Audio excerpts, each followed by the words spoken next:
Hello welcome to Medcot classes. ഇന്ന് നമ്മൾ introduction to C P T ആണ് എടുക്കുന്നത്.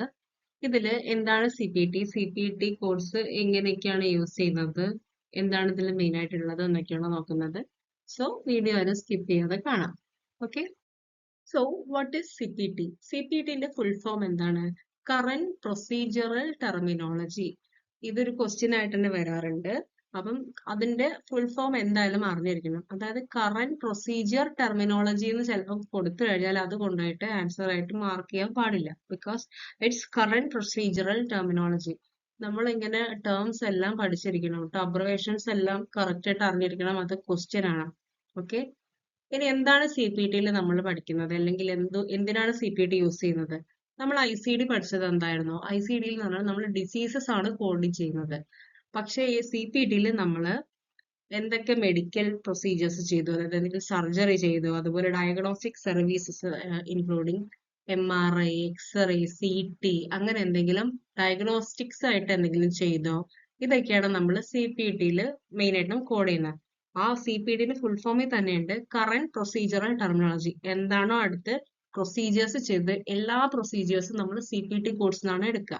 ഓക്കെ, ഇനി C P T is published and maintained by American Medical Association, that is AMA. ഇത് ഒരു question ആണ്. in 1966 AMA C P T course ഉണ്ടാക്കുന്നത്. Okay, C P T course AMA update ചെയ്യുന്നത് annually ആണ്. Mostly January 1 ആയിരിക്കും. ഇതൊക്കെ ഒരു question ആട്ടോ. അത് ക്വസ്റ്റ്യൻ ആയിട്ട് വരാറുണ്ട്. എപ്പോഴൊക്കെയാണ് അപ്ഡേറ്റ് ചെയ്യുന്നത്? സി പി ടി ആയിക്കോട്ടെ, ഐ സി ഡി ആയിക്കോട്ടെ, ഹിപ്പിക്സ് ആയിക്കോട്ടെ, ഇതെല്ലാം എപ്പോഴൊക്കെയാണ് അപ്ഡേറ്റ്സ് ചെയ്യുന്നത്, ആരാണ് മെയിൻറ്റെയിൻ ചെയ്യുന്നത്, അതുപോലെ ആരാണ് പബ്ലിഷ് ചെയ്തത്, ഇതൊക്കെ ക്വസ്റ്റ്യൻസ് ആയിട്ട് വരും. I C D codes maintained by WHO ആണ്. Okay, who uses C P T codes? C P T codes ആരൊക്കെ യൂസ് ചെയ്യും? ഫിസിഷ്യൻസ്. ഫിസിഷ്യൻ എന്ന് പറഞ്ഞാൽ ഡോക്ടേഴ്സ്. അതൊരു ക്വസ്റ്റ്യൻ ആട്ടോ. നമ്മൾ ഐ സി ഡിയിൽ പറയുമ്പോൾ ഫിസിഷ്യൻസ് എന്ന് പറയുന്നത് ഡോക്ടേഴ്സിനെയാണ്. അതുപോലെ ഹോസ്പിറ്റലുകളിൽ നമ്മൾ C P T codes use ചെയ്യും. Out patient clinics, medical coders, billers, insurance companies, government payers, അതായത് മെഡിക്കെയർ, ഇവരൊക്കെയാണ് C P T codes use ചെയ്യുന്നത്. C P T versus I C D codes. ഇതിൽ സി പി ടിയും I C ഡിയും തമ്മിൽ ചിലപ്പോൾ confusion വരാം. സി പി ടി കോഡ്സ് എന്താണ്? എന്ത് സർവീസ് ആണ് പെർഫോം ചെയ്തത്, അതാണ് നമ്മൾ സി പി ടിയിൽ കോഡ് ചെയ്യുക. ഐ സി ഡി കോഡ്സ് നമ്മൾ യൂസ് ചെയ്യുക എന്തിനാ സർവീസ് ചെയ്തു, അതായത് അസുഖം, ചിലപ്പോൾ അസുഖം ആവാം, ചിലപ്പോൾ വേറെ എന്തെങ്കിലും കാരണം കൊണ്ടായിരിക്കും വന്നത്. എന്ത് കാരണം കൊണ്ടാണ് നമുക്കൊരു ട്രീറ്റ്മെന്റ് എടുക്കേണ്ടി വന്നത്, അല്ലെങ്കിൽ നമുക്ക് ഒരു സർവീസ് അവിടെ എടുക്കേണ്ടി വന്നത്, അതാണ് നമ്മൾ ഐ സി ഡിയിൽ കോഡ് ചെയ്യുക. For example, patient visit doctor for a routine follow അപ്പിന് വേണ്ടി വന്നു. ഡയഗ്നോസ് ഹൈപ്പർ ടെൻഷൻ ആണ്. സർവീസ് ചെയ്തത് established patient visit, office visit ആണ് നമ്മളിവിടെ ചെയ്യുന്നത്. അതായത് ഈ പേഷ്യന്റ് വന്നത് ഡോക്ടറെ കാണാൻ വേണ്ടി ഓഫീസിലേക്ക് പോയി. അപ്പൊ എന്താ, ഓഫീസ് വിസിറ്റ് ആണ് നമ്മൾ സി പി ടി. അതായത് പേഷ്യന്റ് ചെന്നത് ഡോക്ടറെ പോയി കണ്ടു, ഡോക്ടറെ അടുത്ത് പോയിട്ട് കാണിച്ചു. ഈ കാണിച്ചത് ഒരു സർവീസ് ആണല്ലോ. നമ്മൾ ഡോക്ടറെ അടുത്ത് പോയിട്ട് ഒരു പേഷ്യന്റ് കാണിക്കും, അതൊരു അവിടെ ഒരു പ്രിസ്ക്രിപ്ഷൻ ഉണ്ടാവും, അവിടെ പേഷ്യന്റും ഡോക്ടറായിട്ടൊരു ഇന്ററാക്ഷൻ വന്നു, അപ്പൊ അതോടെ സർവീസ് ആയി. അത് നമ്മൾ സി പി ടിയിൽ ഇൻക്ലൂഡ് ചെയ്യുന്നു, സി പി ടി കോഡായിട്ട് എടുക്കും. അതുപോലെ പേഷ്യന്റിന്റെ അസുഖം എന്താ? ഹൈപ്പർ ടെൻഷൻ ആണ്. ഡയഗ്നോസിസ് അവിടെ ചെയ്തത് എന്താ? അപ്പൊ ആ ഒരു കോഡാണ് നമ്മൾ ഹൈപ്പർ ടെൻഷന്റെ കോഡ് ഐ സി ഡിയിൽ നമ്മൾ എടുക്കുന്നത്. ഇതുപോലെ ഒരു എക്സാമ്പിൾ, ഒരു പേഷ്യന്റ് ആക്സിഡന്റ് ആയി, ഫ്രാക്ചർ, കാലിന്റെ എല്ല് പൊട്ടി, ഹോസ്പിറ്റലിലേക്ക് വരുന്നു. വന്നിട്ട് അവിടുന്ന് ഒരു എക്സ്റേ എടുത്തു, അപ്പൊ സർജറി വേണമെന്ന് ഫിസിഷ്യൻ പറയുന്നു. ഇപ്പൊ ഇതിൽ എന്താന്ന് വെച്ചാൽ, ഇതിൽ ഐ സി ഡി കോഡ്സ് വരുന്നത് ഫ്രാക്ചർ, അതായത് എല്ല് പൊട്ടിയത്, അതിന്റെ ഒരു കോഡും വരും. അതുപോലെ എങ്ങനെ ആക്സിഡന്റിന്റെ ഒരു കോഡും വരാം. ഓക്കെ, പിന്നെ അതുപോലെ സർവീസ് പ്രൊവൈഡ് ചെയ്തത് ഹോസ്പിറ്റലിൽ നിന്ന്, അതാണ് നമ്മൾ സി പി ടി കോഡ്സ് ആയിട്ട് എടുക്കുക. അതായത് എക്സ്റേന്റെ കോഡും അതുപോലെ സർജറിന്റെ കോഡും സി പി ടി എന്നാണ് നമ്മൾ കോഡ് ചെയ്യുന്നത്. ഓക്കെ, ഇങ്ങനെയാണ് നമ്മൾ ഇൻഷുറൻസിലൊക്കെ ചെയ്യുന്നത്. നമ്മൾ എന്തിനാ ഇപ്പൊ ഈ കോഴ്സ് ഒക്കെ ചെയ്യുന്നത്? നമുക്ക് ഇൻഷുറൻസ് കിട്ടാൻ വേണ്ടിയിട്ട്. ഓക്കെ, അതിലപ്പം നമ്മൾ എല്ലാ സർവീസസും എന്തുകൊണ്ട്, എങ്ങനെ, ഇതെല്ലാം നമ്മൾ വിവരിച്ചു കൊടുത്താൽ മാത്രമേ നമുക്ക് ഇൻഷുറൻസ് ക്ലെയിം ആവുള്ളൂ, റീഇംബേഴ്സ് ആവുള്ളൂ. അപ്പൊ അതിന് വേണ്ടിയിട്ടാണ് ഇതെല്ലാം ചെയ്യുന്നത്. ഓക്കെ, നമ്മൾ ICD-നെ പറഞ്ഞു, CPD-നെ പറഞ്ഞു. അതുപോലെ വേറെ ഒന്നാണ് എന്ത്, ഹിപ്പിക്സ് ലെവൽ 2. ഓക്കെ, അതില് നമ്മൾ എന്താ റിപ്പോർട്ട്, ഹിപ്പിക്സിൽ നമ്മൾ എന്തൊക്കെയാ കോഡ് ചെയ്യുന്നത്, പ്രൊസീജിയേഴ്സ്, അതായത് സർവീസ് മെയിൻലി ഡ്രഗ്സ് എന്തൊക്കെ യൂസ് ചെയ്തു, സിറിഞ്ച് യൂസ് ചെയ്തിട്ടുണ്ടെങ്കിൽ അങ്ങനെ എക്യുപ്മെന്റ്സ് ആണ് നമ്മൾ എന്ത് ചെയ്യുന്നത് ഹിപ്പിക്സിൽ ചെയ്യുന്നത്. ഇപ്പൊ വീൽ ചെയർ ആയിക്കോട്ടെ, അതുപോലെ എന്തെങ്കിലും മെഡിസിൻ പാരൻട്രൽ ഇഞ്ചക്ഷൻ വെച്ചു, ഇതൊക്കെ നമ്മൾ കോഡ് ഇങ്ങനെ വന്നിട്ടുണ്ടെങ്കിൽ അത് ഹിപ്പിക്സ് എന്നാണ് നമ്മൾ കോഡ് എടുക്കുക. ഇനി എന്താണ് ICD-10PS? അത് മെയിൻലി ഇൻപേഷ്യൻ പ്രൊസീജിയേഴ്സിന് റിപ്പോർട്ട് ചെയ്യുന്നതാണ്. ICD-10CM നമ്മൾ ഡയഗ്നോസിസ് ആണ് നമ്മൾ റിപ്പോർട്ട് ചെയ്യുന്നത്. അപ്പൊ ഈ ഹിപ്പിക്സും CPTയും തമ്മിൽ ചെറിയൊരു കൺഫ്യൂഷൻ വരാം. അപ്പം ഹിപ്പിക്സ് HCPCS എന്നാണ് കേട്ടോ ശരിക്കും, അത് നമ്മൾ പ്രൊനൗൺസ് ചെയ്യുന്ന ഹിപ്പിക്സ് എന്നാണ്. സോ ഹിപ്പിക്സ് എന്നാൽ ഹിപ്പിക്സ് ലെവൽ 2 ആയിട്ട് നമ്മൾ സെലക്ട് ചെയ്യുന്നത്, അതായത് നമ്മൾ കൺസിഡർ ചെയ്യുന്നത് ഹിപ്പിക്സ് ലെവൽ 1 ആയിട്ട് നമ്മൾ CPT കോഡാണ് ശരിക്കും. സോ അതായത് CPTയിൽ നമ്മൾ എന്തായിരുന്നു പ്രൊസീജിയേഴ്സ് ആയിരുന്നു, സർജറി ആയിക്കോട്ടെ, ഇങ്ങനത്തെ കാര്യങ്ങൾ, എക്സ്റേ, ഇങ്ങനത്തെ സർവീസ് ഒക്കെ ചെയ്തിട്ടുണ്ടെങ്കിൽ അത് CPT ആയിട്ടും, ഹിപ്പിക്സിലേക്ക് വരുമ്പോൾ അതായത് എപ്പം CPT ട്രീറ്റ്മെന്റ് കഴിയുന്നോ അതിനുശേഷമാണ് ഹിപ്പിക്സ് ലെവൽ 2 ബിഗിൻ ചെയ്യുന്നത്. നിങ്ങൾക്ക് പഠിക്കുമ്പോൾ മനസ്സിലാവും അതിന്റെ വ്യത്യാസം. നമ്മൾ ഈ ജസ്റ്റ് ഈ മെഡിസിൻ്റെത്, ഏതൊക്കെ ഡ്രഗ് ഉപയോഗിച്ചു, അതുപോലെ എക്യുപ്മെന്റ് ഉപയോഗിച്ചു, എന്തൊക്കെ നമ്മളിപ്പോ ഒരു ട്യൂബ് കത്തീഡ്രൽ ഇട്ടാൽ അതിന്റെയൊക്കെ കോഡ് വരുന്നത് നമ്മൾ ഹിപ്പിക്സ് എന്നാണ് എടുക്കുക. മെയിൻലി ഇൻസ്ട്രുമെന്റ്സ്, അങ്ങനത്തെ കാര്യങ്ങൾ. ഓക്കെ, ഇനി structure of A CPT code. Structure എന്ന് പറഞ്ഞാല് 5 ക്യാരക്ടേഴ്സ് ആയിരിക്കും CPT കോഡ്സിൽ ഉണ്ടാവുക. അതായത് അത് എല്ലാം ന്യൂമറിക്കും ആയിരിക്കും. അത് മോസ്റ്റ്ലി ന്യൂമറിക്കും, പിന്നെ ചിലതില് ഒരു ഫിഫ്ത്ത് ക്യാരക്ടർ ആയിട്ട് F, T or U എന്നൊക്കെ ഉണ്ടാവും. ഫോർ എക്സാമ്പിൾ ഒരു CPT കോഡാണിത് 77067. ഇങ്ങനെയാണ് കോഡ്. അതെന്താ, അതെന്തിന്റെ കോഡാ, സ്ക്രീനിങ് മാമോഗ്രഫി ബൈലാട്രൽ. ഓക്കെ, ഇനി types of CPT codes. CPT codes actually 3 category ആയിട്ടാണ് തിരിച്ചിരിക്കുന്നത്. First category 1 codes, category 2 codes and category 3 CPT codes. Category 1 ആണ് നമ്മൾ മോസ്റ്റ്ലി യൂസ് ചെയ്യുന്നത്. ഇത് മെയിൻ ആയിട്ട് നമ്മൾ ലാർജസ്റ്റ് കോഡ്സ് ഉള്ളത് കാറ്റഗറി 1 ആണ്. കാറ്റഗറി 2ഉം 3ഉം വളരെ കുറച്ച് കോഡ്സ് മാത്രമേ ഉള്ളൂ. കാറ്റഗറി 2നെ നമ്മൾ സപ്ലിമെന്റൽ ട്രാക്കിംഗ് കോഡ്സ് എന്ന് വിളിക്കുന്നത് വേറെ പേരാണ്, ചിലപ്പോൾ ക്വസ്റ്റ്യൻ ചോദിക്കാറുണ്ട്. ഇത് പെർഫോമൻസ് മാനേജ്മെന്റ് ആണ് കോഡ് ചെയ്യുന്നത്. കാറ്റഗറി 3 കോഡ്സിന് പറയുന്ന പേരാണ് temporary codes, used to report emerging and experimental services and procedures. Okay, ഇതിലുണ്ടോ category 1, category 2, category 3. Category 1 most common ആണ്, used to describe various procedures, test, office visit and treatment, used for billing and documentation. ഈ category 1 ഇത് main ആയിട്ടൊന്ന് note ചെയ്താക്കണം. Release once per year in January. ഇതാണ് ജാനുവരിയിൽ main ആയിട്ടും release ചെയ്യുന്നത്, ഒരൊറ്റ പ്രാവശ്യം. കാറ്റഗറി 2 എന്ന് പറഞ്ഞാൽ എന്താ, സപ്ലിമെന്ററി കോഡ്സ് ആണ്, used for performance measurement and quality reporting. അതായത് അത് പിന്നെ അടുത്ത് നോക്കേണ്ടത് റിലീസ് 3 times per year, 3 പ്രാവശ്യം ഈ കാറ്റഗറി 2 കോഡ്സ് ഇങ്ങനെ അപ്ഡേറ്റ് ചെയ്തുകൊണ്ടിരിക്കും, പുതിയത് വരാം. എപ്പോഴൊക്കെ, മാർച്ചിൽ, ജൂലൈയിൽ, നവംബറിൽ. അതുപോലെ കാറ്റഗറി 3 കോഡ്സ് ആണ് എന്ത്, temporary codes for emerging technologies and services, not ബില്ലിങ്ങിന് വേണ്ടി യൂസ് ചെയ്യുന്നില്ല, ക്ലിനിക്കൽ ട്രയൽസിനൊക്കെ വേണ്ടിയിട്ടാണ് കാറ്റഗറി 3. അതുകൊണ്ടാണ് ഞാൻ ടെമ്പററി കോഡ്സ് എന്ന് പറയുന്നത്. ഇത് വർഷത്തിൽ 2 പ്രാവശ്യം റിലീസ് ചെയ്യും, ജനുവരിയിലും ജൂലൈയിലും. ജസ്റ്റ് ഒന്ന് അറിഞ്ഞിരിക്കുക കേട്ടോ. ഇനി കാറ്റഗറി 1 കോഡ്സ് എന്താണ്? Category 1 code. Category 1 CPT codes are most commonly used. Main ആയിട്ട് യൂസ് ചെയ്യുന്നത് 5 ഡിജിറ്റ് ആയിരിക്കും. ഈ 5 ഡിജിറ്റും അതായത് 5 ക്യാരക്ടറും ന്യൂമറിക് കോഡ്സ് ആയിരിക്കും. What is numeric codes? Numeric എന്ന് പറഞ്ഞാൽ നമ്പേഴ്സ് ആയിരിക്കും, ഇതിലൊരു ആൽഫബറ്റ് വരില്ല. നമ്മളുടെ ICD-യിൽ എന്തായിരുന്നു, ICD-യിൽ ആൽഫ ന്യൂമറിക് ആയിരുന്നു, അതായത് നമ്പേഴ്സും വരും ലെറ്ററും വരും. ഇവിടെ കാറ്റഗറി 1 CPT കോഡില് നമ്പേഴ്സ് മാത്രമേ ഉണ്ടാവുള്ളൂ, അതില് ഒരു ആൽഫബറ്റും വരില്ല. ഓക്കെ, ഈ കാറ്റഗറി 1 നമ്മൾക്ക് 6 സെക്ഷൻസ് ആയിട്ടുണ്ട്. First 1 evaluation and management. ഇതൊക്കെ ബ്രാക്കറ്റിലുള്ളതൊക്കെ അതിന്റെ കോഡ്സ് ആണ് കേട്ടോ. ഇത്ര കോഡ്സ് അതിൽ ഇൻക്ലൂഡഡ് ആണ്.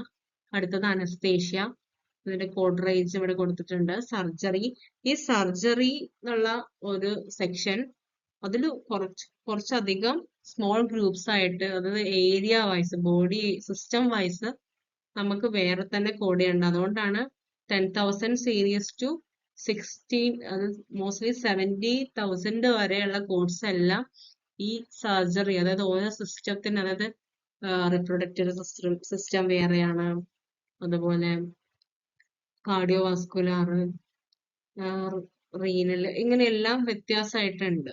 അങ്ങനെ ഓരോ സെപ്പറേറ്റ് ആണ്. അപ്പൊ എല്ലാം നമ്മൾ സർജറിയിലാണ്. ഏറ്റവും ലോങ്ങസ്റ്റ് ആയിട്ടുള്ള സെക്ഷൻ എന്ന് പറയുന്നത് സർജറി ആണ്.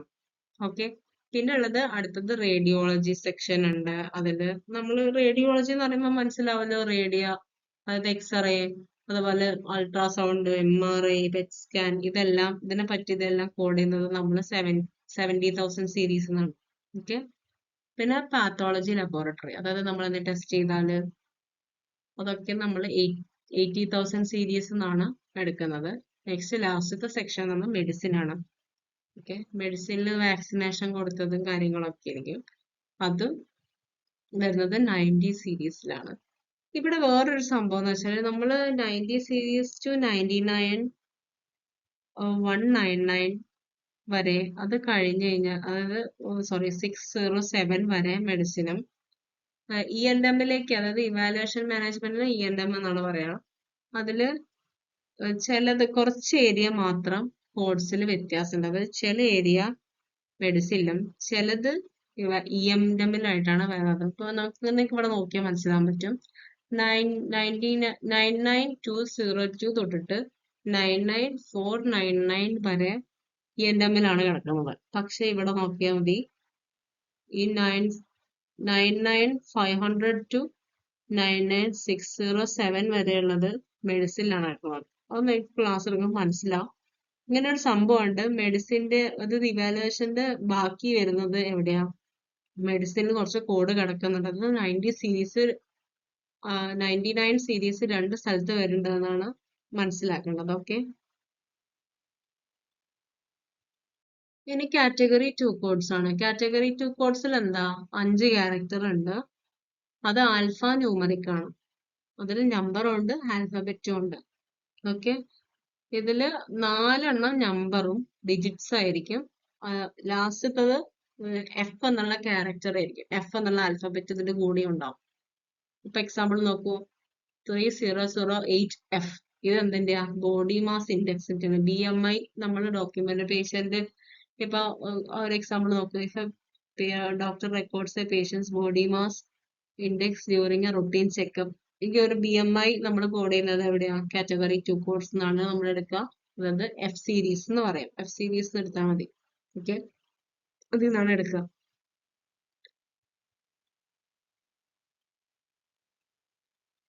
ജസ്റ്റ് ഇതിൽ ഉള്ളത് ജസ്റ്റ് ഒന്ന് വായിച്ചാൽ മതി. നമ്മൾ ഇതിനെ പറ്റി വേറൊരു ദിവസം ക്ലാസ് എടുത്ത് തരാം കേട്ടോ. പ്രത്യേകിച്ചൊന്നുമില്ല, ഇത് മെയിലിൽ അങ്ങനെ ചോദിക്കാറില്ല. കാറ്റഗറി 2 ആയിക്കോട്ടെ 3 ആയിക്കോട്ടെ, പക്ഷെ എന്താന്ന് അറിഞ്ഞിരിക്കണം. ഓക്കെ, അത് ട്രാക്കിംഗ് കോഡ്സ് എന്നാണ് പറയുന്നത്. അപ്പം ഞാൻ നേരത്തെ പറഞ്ഞ പോലെ നിങ്ങളെല്ലാം നോട്ട് ചെയ്ത് വെക്കണം. ഓക്കെ, ഇനി കാറ്റഗറി 2 കോഡ്സിൽ അതായത് ഇപ്പൊ പേഷ്യൻസ് എന്തെങ്കിലും ടൊബാക്കോ യൂസ് ചെയ്തിട്ടുണ്ടോ, അങ്ങനത്തെ കാര്യങ്ങളൊക്കെയാണ് 2-ന് മെയിൻ ആയിട്ടുള്ളത്. പിന്നെ 2-ന് നമ്മള് കുറച്ച് ചില കോഡ്സ് ആയിട്ടൊക്കെ അറേഞ്ച് ചെയ്തിട്ടുണ്ട് കാറ്റഗറി 2. അതിൽ F സീരീസ് കോഡ്സ് ഇവിടെ കൊടുത്തിട്ടുണ്ട്. ജസ്റ്റ് നോക്കിയാൽ മതി, അത്രയും വേണം. പിന്നെ ഉള്ളത് ഈ ഒരു സാധനം നോക്കണം, 1P to 8P. ഇങ്ങനൊരു സംഭവം ഉണ്ട്. അത് മോഡിഫയേഴ്സ് ആണ്. കാറ്റഗറി 2 മോഡിഫയേഴ്സ് എപ്പോഴും കാറ്റഗറി 2 കോഡ്സിന്റെ കൂടെ ഉണ്ടാവുള്ളൂ. ഇതൊന്ന് നോട്ട് ചെയ്ത് വെക്കാം. ഇതെന്താന്ന് പിന്നെ പറഞ്ഞിട്ടുണ്ട് കേട്ടോ. ഇത് ജസ്റ്റ് ഒന്ന് അറിഞ്ഞിരുന്നാൽ മതി. ഇങ്ങനെ കോഡ്സ് എന്തൊക്കെ CPT-ന് 3 കാറ്റഗറി കോഡ്സ് ഉണ്ട്. മെയിൻ ആയിട്ട് നമ്മൾ യൂസ് ചെയ്യുന്നത് കാറ്റഗറി 1 ആണ്. 2ഉം 3ഉം നമ്മൾ അധികം യൂസ് ചെയ്യുന്നില്ല. 2 എന്ന് പറഞ്ഞാൽ BMI, അതുപോലെ ടൊബാക്കോ യൂസ് ചെയ്യുന്നുണ്ടോ, അങ്ങനെ കുറച്ച് കാര്യങ്ങൾ മാത്രമേ നമ്മൾ, സ്പെസിഫിക് ഇൻഫർമേഷൻ മാത്രമേ നമ്മൾ പേഷ്യന്റിന്റെ കോഡ് ചെയ്യുന്നുള്ളൂ. അത് നമ്മൾ കാറ്റഗറി 2-നായിരിക്കും എടുക്കുക. ഓക്കെ, ഇനി കാറ്റഗറി 3 കോഡ്സ്. കാറ്റഗറി 3 കോഡ്സും ഇതുപോലെ തന്നെ 4 നമ്പേഴ്സും ലാസ്റ്റ് T എന്ന ആൽഫബറ്റും ആണ് ഉണ്ടായിരിക്കും. അപ്പം ടോട്ടൽ 5 ക്യാരക്ടേഴ്സ് ആയിരിക്കും. ഇറ്റ്സ് ആൽഫ ന്യൂമറിക് ആണ്. കാറ്റഗറി കോഡ്സ് 3 കോഡ്സിന് ടെമ്പററി കോഡ്സ് എന്നാണ് പറയുന്നത്. ഓക്കെ, അത് ന്യൂ ടെക്നോളജീസ്, സർവീസസ്, പ്രൊസീജിയേഴ്സ് ഇതൊക്കെ ഈ കാറ്റഗറി 3 കോഡ്സിനാണ് വരുന്നത്. Temporary codes describing new services and procedures can remain in category 3 up to 5 years if the service and procedures they represent meet criteria 1, category 1 criteria, which include FDA approval, evidence that many providers perform the procedures, and evidence that the procedures have proven effective. They will be reassigned category 1 codes. Conversely, category 3 codes can be removed if providers don't use them. അതായത് നമ്മുടെ temporary codes 5 വർഷം വരെ അവിടെ തന്നെ കിടക്കും. അതായത് new service ഒക്കെ ആണല്ലോ, അത് 5 വർഷത്തിനുള്ളിൽ കാറ്റഗറി 1ന്റെ ക്രൈറ്റീരിയ എല്ലാം ഓക്കെ ആയെന്ന് കഴിഞ്ഞാൽ FDA അപ്രൂവ് ചെയ്താൽ എന്താക്കും, ഈ കാറ്റഗറി 3 കോഡ്സിന്റെ നേരെ കാറ്റഗറി 1ലേക്കായിട്ട് അപ്ഡേറ്റ് ചെയ്യും. പിന്നെ അത് കാറ്റഗറി 3യിൽ ഉണ്ടാവില്ല. പക്ഷെ ഈ 5 വർഷമായിട്ടും FDA അപ്രൂവൽ ഈ കോഴ്സിന് കിട്ടിയിട്ടില്ലെങ്കിൽ ഓട്ടോമാറ്റിക്കലി അത് അവർ റിമൂവ് ചെയ്യും. ഈ ഒരു കോഡ് ഡിലീറ്റ് ചെയ്യും. ഈ നമ്മളിപ്പോ ഈ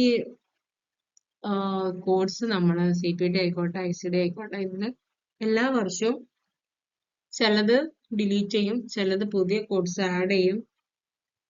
ഓക്കെ, ഇങ്ങനെയൊക്കെ ഉണ്ട്. അപ്പം അതുപോലെ ഇങ്ങനെ 5 വർഷം കഴിഞ്ഞിട്ടും കാറ്റഗറി 1ന്റെ ക്രൈറ്റീരിയ ഒന്നും മീറ്റ് ചെയ്തില്ല, FDA അപ്രൂവ് ചെയ്തില്ലെങ്കിൽ ഇത് കളയും. Okay, then AMA releases new reversed category 3 codes semi annually. എല്ലാ 6 മാസം കൂടുമ്പോഴും ന്യൂ പുതിയത് ഇങ്ങനെ അല്ലെങ്കിൽ റിവൈസ് ചെയ്തിട്ട് ഈ കോഡ്സ് കാറ്റഗറി 3 കോഡ്സ് ഇടാറുണ്ട്. പക്ഷെ പബ്ലിഷ് ചെയ്യുന്നത് വെബ്സൈറ്റ്, അതായത് പബ്ലിഷേഴ്സ് കാറ്റഗറി 3 ഡിലീറ്റ് ചെയ്യുന്നത് ആനുവലി ആണ് കേട്ടോ. So coming to CPT coding guidelines, കുറച്ച് ഗൈഡ് ലൈൻസ് ഉണ്ട്. കംപ്ലീറ്റ് ആയിട്ടൊന്നും നമ്മളോട് പറഞ്ഞില്ല, ജസ്റ്റ് മെയിൻ കാര്യങ്ങൾ മാത്രമേ നമ്മൾ ഡിസ്കസ് ചെയ്യുന്നുള്ളൂ. ഫസ്റ്റ് തന്നെ general CPT coding guide lines ഒക്കെ എന്തൊക്കെയാണ്? കോഡ് വാട്ടേഴ്സ് ഡോക്യുമെന്റഡ്, എന്താണോ ഡോക്യുമെന്റ് ചെയ്തിട്ടുള്ളത്, അതായത് only report services that are clearly documented in the medical record. എന്തെങ്കിലും ഡോക്യുമെന്റ് ചെയ്തില്ലെങ്കിൽ അത് കോഡ് ചെയ്യാൻ പോകരുത്, അത് നന്നായിട്ട് വായിക്കുക. അപ്പൊ എന്ത് ഡോക്യുമെന്റ് തന്നാലും അതിൽ എന്തൊക്കെയാണോ പറഞ്ഞിട്ടുള്ളത് ആ സർവീസ് മാത്രം റിപ്പോർട്ട് ചെയ്യാൻ വേണ്ടി നമ്മളായിട്ട് അങ്ങോട്ട് വേറെ പുതിയ കോഡുകളൊന്നും ആഡ് ചെയ്യാൻ പാടില്ല. ഓക്കെ, പിന്നെ അടുത്തതെന്ന് വെച്ചാൽ മോസ്റ്റ് സ്പെസിഫിക് കോഡ് മാത്രം വേണം എപ്പോഴും കോഡ് ചെയ്യാൻ. Always select the code that most accurately describe the procedure performed. Unspecified or unlisted codes ആവശ്യമില്ലാണ്ട് യൂസ് ചെയ്ത് ഇങ്ങനെ ഒരു സെക്ഷൻ ഒക്കെ ഉണ്ട്, അതെന്താണെന്ന് പറഞ്ഞുതരാം കേട്ടോ. പിന്നെ do not up code, never select a higher paying code unless documentation fully supported. Up coding can leads to audit penalties and fraud allegation. അതായത് നമ്മൾ ചെറിയൊരു പേയ്മെന്റ് മാത്രമുള്ള കോഡൊക്കെ ആയിരിക്കും ചിലപ്പം. ചെറിയൊരു കാര്യം ചെയ്തിട്ടുണ്ടെങ്കിൽ അത് നമ്മൾ വലുതായിട്ട് കാണിക്കാൻ പാടില്ല. അതായത് വേറൊരു പ്രൊസീജിയറിന്റെ കോഡ് എടുത്ത് നമ്മൾ ഒരിക്കലും കോഡ് ചെയ്യരുത്. അങ്ങനെ കോഡ് ചെയ്ത് കഴിഞ്ഞാൽ അത് ഫ്രോഡ് ആയിരിക്കും. അതായത് നമുക്ക് പെനാൽറ്റീസും അത് ഓഡിറ്റ്സിലൊക്കെ പ്രോബ്ലംസ് ഉണ്ടാകും. സോ അത് കോഡിങ് ചെയ്യുന്ന സമയത്ത് അപ്ലോഡ് ചെയ്യാൻ പാടില്ല. അതുപോലെ അവോയ്ഡ് അൺബണ്ടിലിംഗ്, അതായത് do not billed separately for procedure that are included in a comprehensive code. അതായത് എല്ലാ പ്രൊസീജിയേഴ്സ് സെപ്പറേറ്റ് പ്രൊസീജിയേഴ്സ് ആയിട്ട് കോഡ് ചെയ്യരുത്. അത് ഒരു കോഡിൽ ഇൻക്ലൂഡ് ആയുള്ള സാധനമാണെന്നുണ്ടെങ്കിൽ ഒരുമിച്ച് കോഡ് ചെയ്യുന്നതിന് പകരം സെപ്പറേറ്റ് ആയിട്ട് കോഡ് ചെയ്യാൻ പാടില്ല. അത് അങ്ങനെ ചെയ്തു കഴിഞ്ഞാൽ അതും പ്രശ്നങ്ങളായിട്ട് ഫ്രോഡിലും കാര്യങ്ങളൊക്കെ ആയിട്ട് വരും. Follow bundling rules under national correct coding initiative. ഈ NCCIന്റെ ഫുൾ ഫോം പഠിച്ചിരിക്കണം, അപ്പൊ അത് ക്വസ്റ്റ്യൻ ആയിട്ട് വരാറുണ്ട്. ഇനി evaluation and management guide line, EML കുറച്ച് ഗൈഡ് ലൈൻസ്. EMM സർവീസസ് ആണല്ലോ ഓഫീസ് വിസിറ്റ്, ഹോസ്പിറ്റൽ വിസിറ്റ്, ഇതൊക്കെയാണ് നമ്മൾ നോക്കുന്നത്. Four office or out patient visit, നമ്മൾ ഓഫീസ് വിസിറ്റ് ഡോക്ടറെ പോയി കാണുന്നത്, അതായത് അഡ്മിറ്റ് ഇല്ലാണ്ട് പേഷ്യന്റ് അഡ്മിറ്റ് ചെയ്യുന്നില്ലെങ്കിൽ അല്ലാണ്ട് ഡോക്ടറെ കാണിച്ചു വരുന്നതാണെങ്കിൽ അത് ഔട്ട് പേഷ്യന്റ് വിസിറ്റ് ആണ്. പേഷ്യന്റിനെ കൊണ്ടുപോയി അഡ്മിറ്റ് ചെയ്ത് കഴിഞ്ഞാൽ അവിടെ പോയി ഡോക്ടർ പേഷ്യന്റിനെ കാണുന്നത് ഇൻ പേഷ്യന്റ് വിസിറ്റ് ആണ്. ഓക്കെ, അത് ആദ്യം ഡിഫറൻസ് ഒന്ന് മനസ്സിലാക്കി വെക്കാം. For office or out patient visit ഇതാണ് code range. Code selection is based on MDM, medical decision making അല്ലെങ്കിൽ ടോട്ടൽ ടൈം സ്പെൻഡ്. ഈ spend on the date of service. ഇത് നമ്മൾ ENM ഡീറ്റെയിൽ ആയിട്ട് പഠിക്കും. ജസ്റ്റ് ഒന്ന് അറിഞ്ഞിരുന്നാൽ മതി. ENMൽ മെയിൻ ആയിട്ടും ഇങ്ങനെയാണ് ഔട്ട് പേഷ്യന്റ് വിസിറ്റ്സ് ഒക്കെ കോഡ് ചെയ്യുന്നത്. പിന്നെ MDM components, number or complexity of problem addressed, amount or complexity of data reviewed, risk of complication or mortality. ഇതെല്ലാം നമ്മൾ ENMൽ മാത്രമായിട്ട് പഠിക്കും കേട്ടോ. Next CPT modifiers guide line. Modifiers എന്ന് പറഞ്ഞൊരു സാധനം ഉണ്ട്. അതായത് നമ്മളൊരു കോഡ് എടുത്തു. ഇപ്പൊ ഈ കോഡിന്റെ കൂടെ നമ്മൾ ചിലപ്പോൾ എക്സ്ട്രാ ഇൻഫോർമേഷൻ കൊടുക്കാൻ വേണ്ടിയിട്ട് നമ്മൾ എന്ത് ചെയ്യും, ഒരു 2 ഡിജിറ്റ് ആയിട്ടുള്ള മോഡിഫയേഴ്സ് എന്നാ പറയാം, അത് ആഡ് ചെയ്ത് കൊടുക്കും. എക്സാമ്പിൾ 25, 59, 26, TC, അങ്ങനെ കുറച്ച് മോഡിഫയേഴ്സ് വേറെ തന്നെ ഒരു ക്ലാസ് ആയിട്ട് എടുക്കാം. ഇപ്പം ഒരു 50 ആണ്, 50, 51, അതുപോലെ 23 ആണ് നമ്മൾ അൺയൂസ്ഡ് അനസ്തേഷ്യ കൊടുത്തിട്ടുണ്ടെങ്കിൽ പെട്ടെന്ന് അനസ്തേഷ്യ കൊടുത്തിട്ടുണ്ടെങ്കിൽ അതിൻ്റെ 15 ആണ് ഡിസ്റ്റിങ്ക്റ്റ് പ്രൊസീജിയറൽ സർവീസ്. 26 ആണ് പ്രൊഫഷണൽ കോമ്പോണന്റ്, അതായത് പേഷ്യന്റ് ഡോക്ടറാണ് ഇപ്പോൾ എക്സ്റേ എടുത്തിട്ടുണ്ടെങ്കിൽ അതിന് 26 മോഡിഫയർ കൊടുക്കും. അതുപോലെ ടെക്നീഷ്യൻ ആണ് ചെയ്തിട്ടെങ്കിൽ TC കൊടുക്കും. 25 ആണെങ്കിൽ ഈ സെപ്പറേറ്റ്ലി ഐഡന്റിഫയബിൾ ENM സർവീസ്. ഇങ്ങനെ കുറച്ച് മോഡിഫയേഴ്സ് ഉണ്ട്. CPT മോഡിഫയേഴ്സ് അപ്പൻഡിക്സ് എയിലാണ്. ഈ മോഡിഫയേഴ്സ് കുറച്ച് അപ്പൻഡിക്സുകളൊക്കെ ഉണ്ട്, അതൊക്കെ നമ്മൾ വഴി പഠിക്കും. ഓക്കെ, അതിൽ CPT മോഡിഫയേഴ്സ് അപ്പൻഡിക്സ് എയിലാണ് വരുന്നതെന്ന് ഓർത്തിരിക്കാം കേട്ടോ. പിന്നെ only use modifiers when documentation support them. ആവശ്യമില്ലാണ്ട് വെറുതെ കുറെ മോഡിഫയേഴ്സ് ഒന്നും യൂസ് ചെയ്ത് കൊടുക്കരുത്.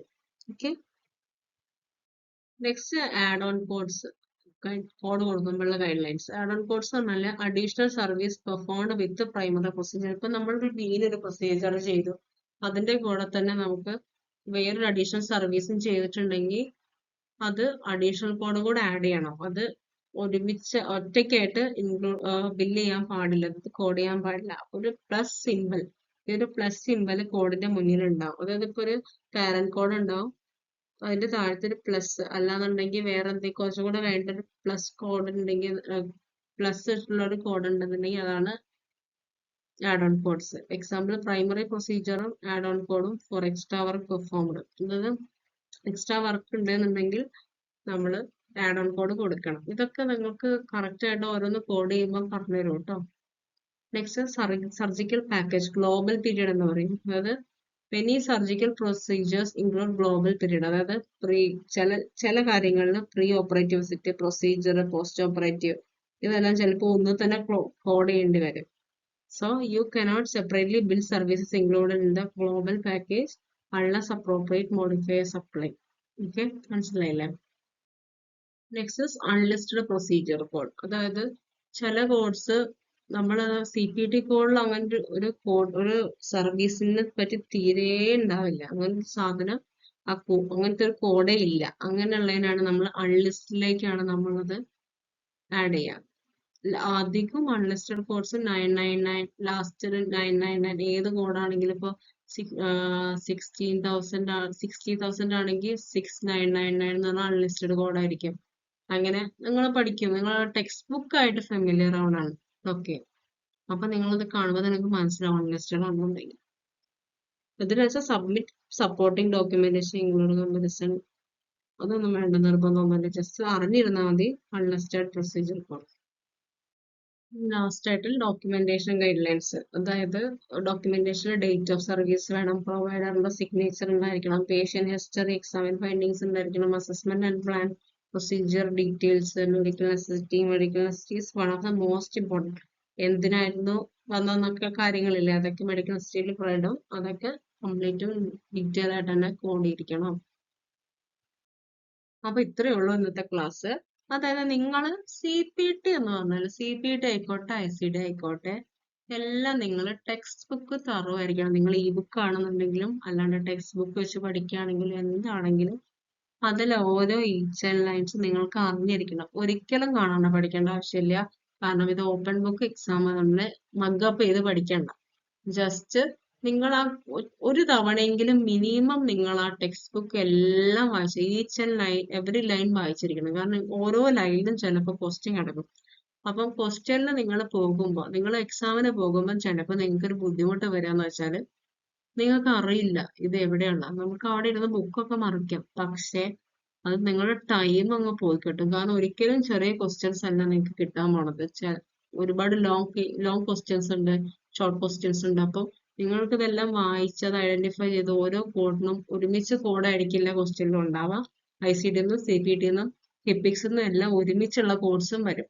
സെയിം ക്വസ്റ്റ്യനിൽ തന്നെ ഓപ്ഷനിൽ തന്നെ ഒരുപാട് കോഡുകൾ. ഈ എല്ലാ കോഡ്സും നിങ്ങൾ സെർച്ച് ചെയ്തിട്ട് വേണം ആൻസർ കണ്ടുപിടിക്കാൻ. സോ അപ്പൊ എന്തായിരിക്കണം, നിങ്ങൾ ടെക്സ്റ്റ് ബുക്ക് ആയിട്ട് ഫെമിലിയർ ആവണം. അപ്പൊ എവിടെയൊക്കെ ഏതൊക്കെ ചാപ്റ്ററിൽ ഏതൊക്കെ ഭാഗത്ത് എന്തൊക്കെയാണുള്ളത് നിങ്ങൾക്ക് മനസ്സിലാവും. പിന്നെ മാക്സിമം ലേറ്റസ്റ്റ് ടെക്സ്റ്റ് ഏതാണ് അത് യൂസ് ചെയ്ത് പഠിക്കുക. കാരണം ലേറ്റസ്റ്റ് ബുക്ക് ആയിരിക്കും അവിടെ ഉണ്ടായിരിക്കുക. അപ്പം നിങ്ങൾക്ക് കണ്ടു കഴിഞ്ഞാൽ മനസ്സിലാവണം. അല്ലാന്നുണ്ടെങ്കിൽ നിങ്ങൾ ജസ്റ്റ് ഒന്ന് ഓർത്താൽ മതി. അതായത് നിങ്ങളിപ്പോ ഒരു ചാപ്റ്റർ പഠിക്കുകയാണെങ്കിൽ, ഇപ്പൊ CPT-യിലാണെങ്കിൽ ഒരു ചാപ്റ്റർ പഠിക്കാം. CPT-യിൽ പിന്നെ ഗുണമാണെന്ന് വെച്ചാൽ കുറെ എന്താ പറയാ പിക്ചേഴ്സ് ഉണ്ടായിരിക്കും. അതിപ്പം സിസ്റ്റം ഇപ്പൊ അനാട്ടമി എന്നൊക്കെ ക്വസ്റ്റ്യൻ വന്നു കഴിഞ്ഞാൽ നമ്മളുടെ സിസ്റ്റത്തിന്റെ ഓരോ ചാപ്റ്റർ തുടങ്ങുമ്പോൾ അതിന്റെ മുന്നേ സിസ്റ്റത്തിന്റെ ഫോട്ടോസും കാര്യങ്ങളൊക്കെ ഉണ്ടാവും. അതായത് ഡയഗ്രാംസ് ഒക്കെ ഉണ്ടാവും. അപ്പൊ നിങ്ങൾക്ക് ഇപ്പൊ എന്തെങ്കിലും മസിൽസിന്റെ മസ്കുലർ സ്കെലറ്റൽ എന്നൊക്കെ വന്നു കഴിഞ്ഞാല് ആ ഒരു സ്കെലറ്റന്റെ ചിത്രവും അതുപോലെ മസിൽസിന്റെ ചിത്രം എല്ലാം ബുക്കിൽ തന്നെ ഉണ്ടാവും. നിങ്ങൾ എന്ത് ചെയ്യണം, ബുക്ക് മറിച്ച് നോക്കിയില്ലെങ്കിൽ ബുക്കുകളിലൊന്നും കാണൂല. ക്വസ്റ്റ്യൻ ആൻസർ ഒക്കെ ഇൻകറക്റ്റ് ആയിരിക്കും പോയി ചെയ്യാം. അപ്പം ടെക്സ്റ്റ് ബുക്ക് നന്നായിട്ട് പഠിക്കുക. CPT-യിലൊക്കെ മെയിൻ ആയിട്ട് നിങ്ങൾ ടെക്സ്റ്റ് ബുക്ക് വായിച്ചിരിക്കണം. എസ്പെഷ്യലി മെഡിസിന്റെ കേസിൽ. അതായത് ഓരോ കോഡിന്റെ സൈഡിലും ഓരോരോ കാര്യങ്ങളുണ്ടാവും. കോഡ് കംപ്ലീറ്റ് ആയിട്ട് വായിക്കണം. അങ്ങനെ ചെയ്ത് തന്നെ ഭയങ്കര എളുപ്പമാണ്. സോ CPT ഒക്കെ നന്നായിട്ട് പഠിക്കുക. CPT ജസ്റ്റ് ഒരു ഇൻട്രൊഡക്ഷൻ മാത്രമാണ് നമ്മളിന്ന് ക്ലാസ് എടുത്തത്. ജസ്റ്റ് എന്താണ് CPT-യിൽ നിങ്ങൾ പഠിക്കാൻ പോണതെന്ന് മാത്രമേ ഉള്ളൂ. CPT ഓരോ സെക്ഷൻ ആയിട്ട് നമ്മൾ പറഞ്ഞല്ലോ. CPT-യിൽ 6 സെക്ഷൻസ് ഉണ്ട്. ഈ 6 സെക്ഷനിൽ 6 അല്ല ഉള്ളത്. അത് കൂടാണ്ട് സർജറി, മൂന്നാമത്തെ സെക്ഷനാണ്. സർജറിയില് നമുക്ക് ഒരുപാട് സബ് സെക്ഷൻസ് പഠിക്കാനുണ്ട്. അതായത് ഓരോ സിസ്റ്റംസ് ആയിട്ട് നമുക്ക് പഠിക്കാനുണ്ട്. ഒരുപാട് കോഡ്സും ഉണ്ട്. 99,000 കോഡ്സ് വരെ ഉണ്ട്. അപ്പൊ നിങ്ങൾ നോക്കി പഠിക്കണം. സോ എനിക്ക് ഈ വീഡിയോ ഇഷ്ടമായാൽ do like, share and subscribe. Thank you.